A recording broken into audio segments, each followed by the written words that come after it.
والذین لا یشهدون الزور وإذا مروا باللغو مروا کراما. اور اس لیے قاضی ابو بکر ابن الولی بیان کیا کرتے تھے، لوگوں ما من رجل یطلب الحدیث الا وعلى وجهه نظرہ لقول النبی صلی اللہ علیہ وسلم. لوگوں میں نے کوئی ایسا انسان نہیں دیکھا جو حدیث پڑھتا پڑھاتا ہو جس کے چہرے پہ رونق نہ ہو، کیونکہ اللہ کے رسول نے فرمایا تھا جو حدیث کو یاد کرتا ہے اس کا چہرہ قیامت کے دن بارونق ہوگا. اللہ دنیا میں بھی رونق دیتے. قیامت کے دن انبیاء، صدیقین، شہداء، صالحین کی صف میں کھڑا ہونے والا وہ ہوگا جو حدیث کو مانتا ہے. وَمَن يُطِعِ اللَّهَ وَالرَّسُولَ فَأُولَئِكَ مَعَ الَّذِينَ أَنْعَمَ اللَّهُ عَلَيْهِمْ من النبيين والصديقين والشهداء والصالحين وحسن أولئك رفيقا. جو اللہ اور اس کے رسول کی اطاعت کرتا ہے قیامت کے دن انبیاء، صدیقین، شہداء اور صالحین کی صف میں کھڑا ہوگا. بلکہ میں بات کو مختصر کرتا ہوں، حدیث کو ماننے کا فائدہ کیا ہے؟ یہ ہمیشہ ہمیشہ جنت میں جائے گا، ہمیشہ ہمیشہ کے لیے جنت میں رہے گا. رسول اللہ صلی اللہ علیہ وسلم نے فرمایا کل امتی يدخلون الجنہ الا من ابا. میری ساری امت جنت میں جائے گی سوائے اس کے جو جنت جانے سے انکار کر دے گا.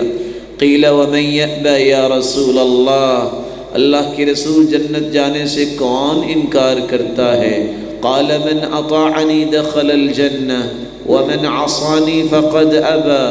جو میری اطاعت کرتا ہے اللہ کے رسول کی اطاعت، یعنی آپ کی بات کو مانتا ہے وہ بھی حدیث، آپ کے عمل کے مطابق عمل کرتا ہے وہ بھی حدیث. جو حدیث کو مانتا ہے وہ جنت جائے گا، اور جو حدیث کو نہیں مانتا اس نے جنت جانے سے خود ہی انکار کیا. اور اگر حدیث کو نہ مانا جائے، سب سے پہلی مصیبت حدیث کا انکار کرنے والا 100 قرآن سر پہ اٹھا کے بیت اللہ میں جا کے قسمیں اٹھائے کہ میں صراط مستقیم پہ ہوں، کبھی تسلیم نہیں کیا جائے گا. کیونکہ قرآن نے واضح کہتی ہے وَمَن يَعْصِ اللَّهَ وَرَسُولَهُ فَقَدْ ضَلَّ ضَلَالًا مُبِينًا. اس سے بڑا گمراہ کون ہو سکتا ہے؟ جو اللہ اور اس کے رسول کی نافرمانی کرتا ہے. جو حدیث کو نہیں مانتا وہ کیسے گمراہی سے بچ سکتا ہے؟ ترکت فیکم امرین لن تضلوا ما تمسکتم بہما کتاب اللہ وسنت رسولی. تم گمراہیوں سے بچ سکتے ہو تو اس کا ایک ہی راستہ ہے. میں 2 چیزیں تمہیں چھوڑ کے جا رہا ہوں، ایک اللہ کی کلام ہے اور ایک اس کے رسول کی سنت ہے. جب تک تھامے رکھو گے گمراہ نہیں ہوگے. ان میں سے ایک کو یا ان دونوں میں سے دونوں کو کوئی چھوڑ دے وہ گمراہ ہو جائے گا.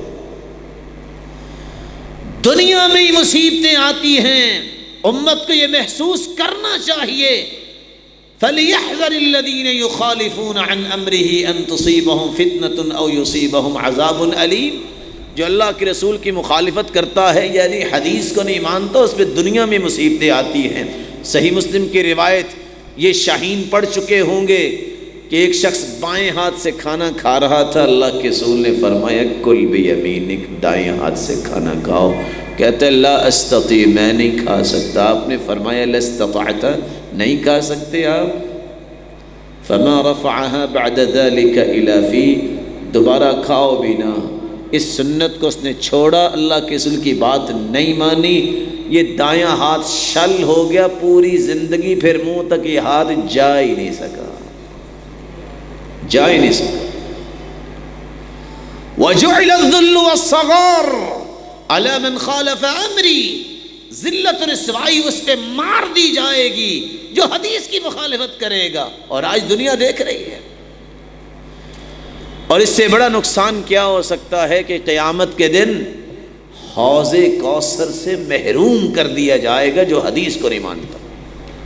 صحیح بخاری کی روایت پڑھ چکے ہیں یہ نوجوان، اللہ کے رسول صلی اللہ علیہ وسلم نے فرمایا انا فرطکم علی الحوض، میں حوض کوثر پہ سب سے پہلے آؤں گا، من ورد شریب ومن شریب لم یظمأ ابدا، جو آئے گا میں اس کو حوض کوثر کا پانی پلاؤں گا، جو پی لے گا دوبارہ اس کو پیاس نہیں لگے گی۔ وَلَيَرِدَنَّ عَلَيَّ أَقْوَامٌ أَعْرِفُهُمْ وَيَعْرِفُونِ، ایسی قومیں آئیں گی میں ان کو پہچانتا ہوں گا وہ مجھے پہچانتے ہوں گے۔ کیسے وہ لوگ پہچانے جائیں گے؟ دوسری حدیث کے الفاظ ہیں ان امتی یأتون یوم القیامت غرا محجلین من آثار الوضوء، نمازی لوگ، وضو کرنے والے قیامت کے دن آئیں گے، ان کے ہاتھ، چہرہ، بازو اور پاؤں 5 کلیان گھوڑے کی طرح چمک رہے ہوں گے، پتہ چلا نمازی ہوں گے۔ فیحال بینی و بینہم، اچانک ان کے اور میرے درمیان ایک حائل آ جائے گا، میں کہوں گا یا ربی اصحابی اصحابی، اللہ میرے ساتھی یہ کہاں چلے گئے؟ جواب کیا آئے گا؟ انک لا تدری ما احدثوا بعدک، اور دوسری روایت انک لا تدری ما عملوا بعدک، اے پیارے پیغمبر آپ کو کیا علم کہ آپ کے بعد انہوں نے آپ کی بات کو، آپ کی حدیث کو چھوڑ کے کون سے نئے نئے طریقے نکال لیے، آپ کے عمل کو چھوڑ کے کون سے نئے نئے عمل نکال لیے، حدیث کو چھوڑنے کی وجہ سے حوض کوثر سے محروم کر دیا جائے گا۔